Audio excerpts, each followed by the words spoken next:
लासलगावहून दिल्लीला कांदा घेऊन निघालेली ट्रेन अखेर शेतकऱ्यांनी अडवली आहे। कांदा दिल्लीला पाठवू नये शेतकऱ्यांनी मागणी केली होती।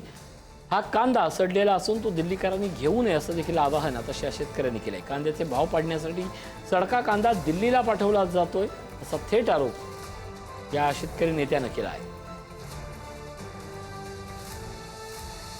लासलगावहून दिल्लीला कांदा घेऊन निघालेली एक्सप्रेस ही शेतकऱ्यांनी अडवली आहे। दरम्यान कांदा दिल्लीला पाठवू नये अशी शेतकरी मागणी करत होते।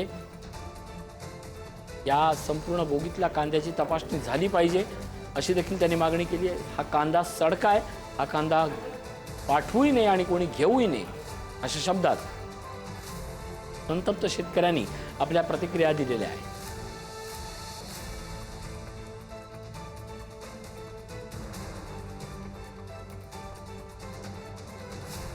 कांदा दिल्लीला पाठवू नये या मागणीसाठी गणेश निंबाळकर आज आक्रमक झाले। दिल्लीला पाठवण्यात येत असलेला कांदा हा सडका असून याचा बळीराजाला मोठा फटका बसणार आहे।